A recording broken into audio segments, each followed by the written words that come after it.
chers abonnés, vraiment, bonjour, bonsoir, ça dépend à l'heure laquelle vous êtes en train de nous capter. Bienvenue encore au niveau de notre numéro émission Les Destins présenté par moi, c'est vrai qu'on dit KBB de la presse.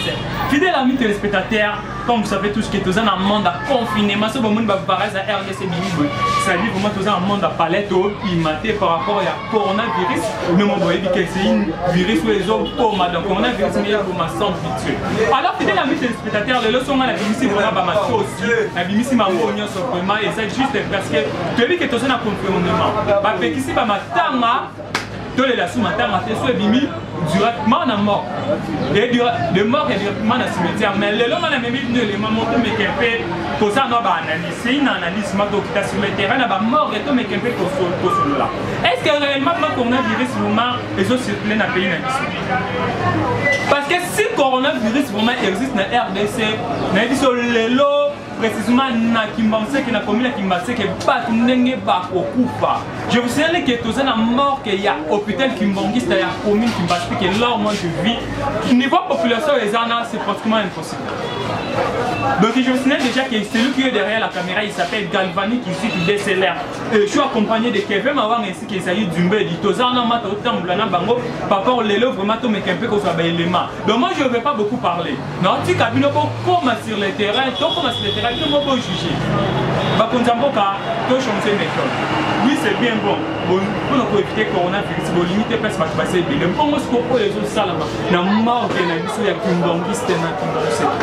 Mais sinon, ceux qui le corona réellement ils sont à Kinshasa, peuple congolais, habitant à Kimbangis que niveau va kufa. En tout cas vraiment donc passe. Alors je peux jamais commencer comme ça pour te dire encore merci na ba oyanga lokola 92 Bilus Nchimba.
Mise internet, on a déjà que l'activité Moussala vraiment parce qu'on dit qu'on est au confinement RDC.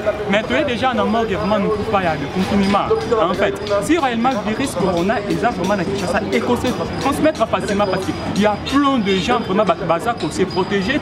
Moulamata il y a besoin qui vraiment idée que Bibembe et les Kanakambala pour éviter cette maladie. Mais tout le monde déjà il y a plein de gens dans mort qui est vraiment maladie et qu'on se transmettre facilement. Alors que vous avez comment on va parler avec lui et puis te poser quelque chose qui concerne Makambo. Bonjour. Ouais, bonjour. Ok, qu'on se présente dans ce semestre. Se retrouver dans ce cas où la matin parce qu'on a fait dans un endeuillé et perdu un frère, moi là tu as qui est mort pour toi assister les délais qui directement la mort. Et première question on a reposé initiative pour Bakonzabo à besoin que Bibembe et les Kanaka Mbala on trouve qu'ils ont bien. Apparemment on voit qu'ils ont bien avant de se réaliser. Apparemment et les autres qui ont besoin de dire que Baboya qui va tenir ce balai la division quand il y a pour éviter maladie aux autres qui ont coronavirus. Et Babi que les autres se transmettre facilement. Dans le long de tout le coup baza et belé tellement ébélé. Babi que ce maladie a les arbres et se transmettre facilement. Bien sûr que oui. Apparemment quand le président de la République va faire des mesures préventives pour la lutter contre la propagation du coronavirus. On trouve qu'ils ont essentiel pour la maladie. Et la façon dont Marabango de Salama pour le moment, en tout cas comme le seul et l'unique moyen de contamination. D'être full oeza awa tout le monde n'est pas protégé. Ata cachiné, ezate, baleki tellement ébélé de comme tout moyen moko ya propagation pour nangai. Donc mesure voilà dans moment où on a trouvé un mot, les mesures moko ils transmettre de plus en plus propagation du coronavirus dans la ville de Kinshasa. Et éviter ceux qui vont selon ngai, selon beaucoup nangai, ceux qui vont revoir en mot aux bembe et qui n'arrêtent en ce moment-là, nous avons sauté hors aux possibilité. Un nombre est resté ou réduit des gens, surtout des gens familiales. Les Bakoya, la mort de Bazoué Bembe et Nanda pour un temps juste vers 30 1 heure de temps plus Batali et Bembe. Mesdames et messieurs, tout le monde dans ce monde a fait un mort de Natal. C'est comme si on assistait. Parce que pour laquelle tout le monde fout à Bateli, donc on a fait moyen de contamination du virus à corona. Et Balobi qui est comme piqué pour nous quand on a marqué ça la recueillement, il faut payer ça 2000 francs. Et ça, tout dans la Mboka au Congolais n'aime pas les proches. Donc les Congolais vont profiter de l'occasion pour bénéficier de la banque. Donc au moment où nous avons passé la crise sanitaire, vous avez la commission de la COP na bango, bando luka moyen pour survivre. Raison pour laquelle tu as un gouvernement provincial, autorité sanitaire, pour mettre un peu pour revoir les mesures prises, surtout pour la membre de l'EO. Full oil, ils ont parmi les moyens d'éviter tout le moyen pour barrer route la contamination et la propagation du coronavirus. Pour vraiment exploser la maladie. Imaginez-vous, si vous avez 2 ou 3 personnes qui ont la maladie. Ok, c'est bon. Ok, c'est bon, les acquis, maman, il y a des listes comme ils viennent de dire que parce que chacun de nous a sa façon de couper sa cabane. Pour qu'on aille vraiment au Yalobi, là, ça l'engage que lui.